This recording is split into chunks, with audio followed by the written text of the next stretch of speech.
Dios le bendiga, mis queridos hermanos. Es un placer estar de nuevo con ustedes en esta serie de repensando o repasando el mensaje que hemos titulado Confirmados en la verdad.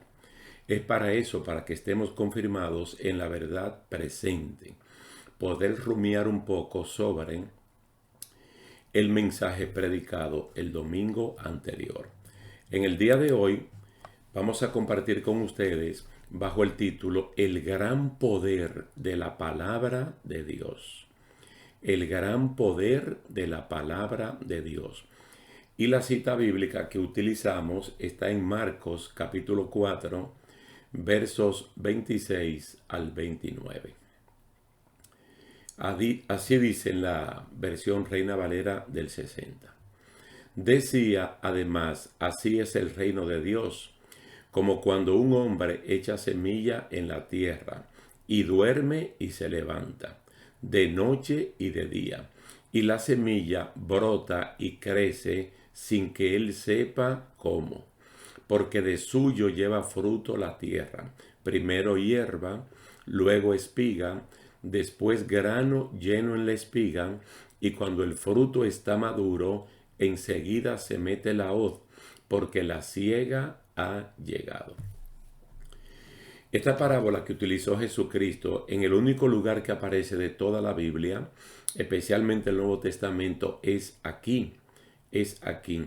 Y es como una especie de metáfora o de figura para que nosotros entendamos el poder de la palabra de Dios cuando se siembra como una semilla. El Evangelio es eso precisamente.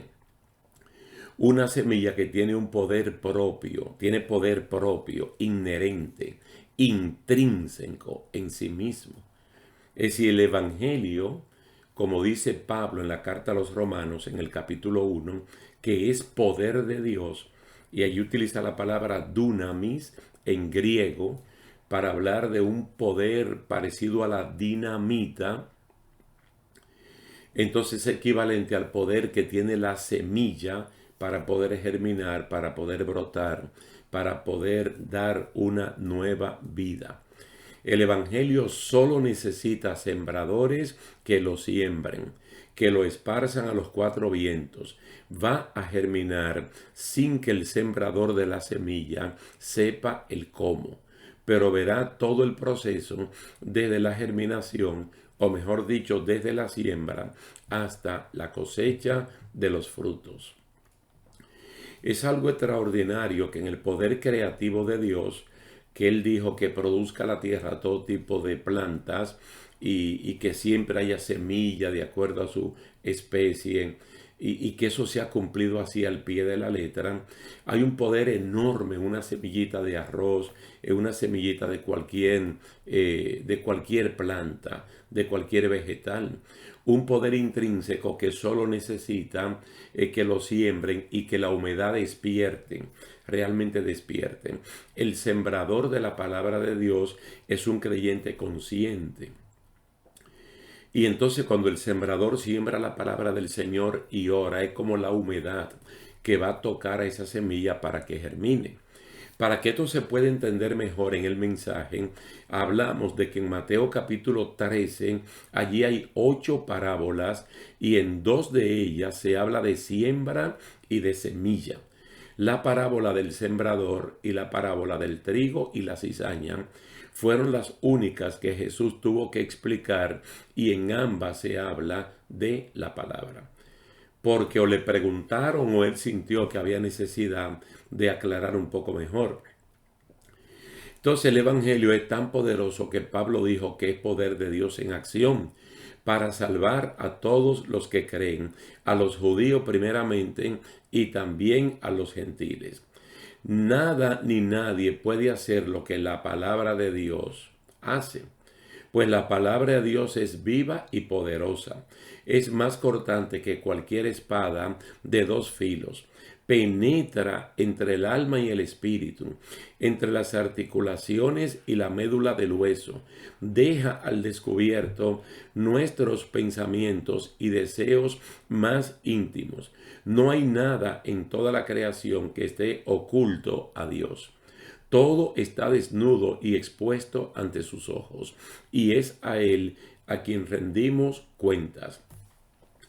Esa fue una cita que nosotros tomamos de Hebreos capítulo 4, versículos 12 y 13, para que uno vea el poder tan grande que tiene la palabra del Señor y tengamos una idea de la semilla que está sembrada en la tierra, que el agricultor que la siembra, él la siembra, se acuesta y se levanta de día y de noche. Se acuesta de noche, se levanta de día. Se acuesta hasta que germina la semilla. Él sabe que germina, pero no sabe cómo. Él sabe que germina, él sabe que germinó porque está viendo la plántula, pero él no sabe el cómo, porque el cómo se da adentro de la semilla, que ella responde a esa palabra creativa de Dios para que pueda germinar, para que pueda producir.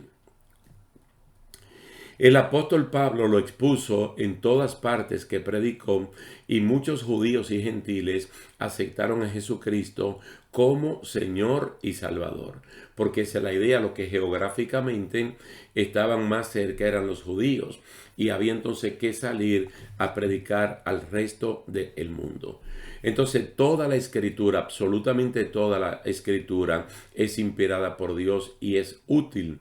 Quiere decir que la palabra de Dios como semilla no va a fallar. No va a fallar porque ella tiene una utilidad adentro. Es lo que le llamamos el poder de la palabra de Dios. Que lo que necesite personas que la siembren, que la divulguen, que incluso sembrando al voleo la tiren a los cuatro vientos, en las plazas, en los mercados, en la escuela, en la casa, en el vecindario, donde quieran. Soltar la palabra de Dios porque ella no va a tornar vacía. Alguien la va a recibir y según una de las parábolas de Mateo capítulo 13 va a germinar como germina la semilla que ha sido depositada en tierra firme. Fértil, perdón. Entonces dice que toda escritura es inspirada por Dios y es útil para enseñar lo que es verdad y para hacernos ver lo que está mal en nuestra vida. Nos corrige cuando estamos equivocados y nos enseña a hacer lo correcto. Esta es la versión de 2 de Timoteo capítulo 3, versos 16 y 17 en la nueva traducción viviente. El enorme poder que reside en la palabra del Señor. En esa parábola de Marcos capítulo 4 es una semilla. Luego en Hebreos capítulo 4 es una espada aguda de dos filos que penetra incluso las partes intangibles del ser humano como es el alma, el espíritu, los pensamientos y los sentimientos y puede discernirlo todo. Aquí en 2 de Timoteo capítulo 3, entonces se presenta en cuatro vertientes lo útil que ella puede ser en todos los aspectos de nuestras vidas para que el creyente esté preparado para toda buena obra.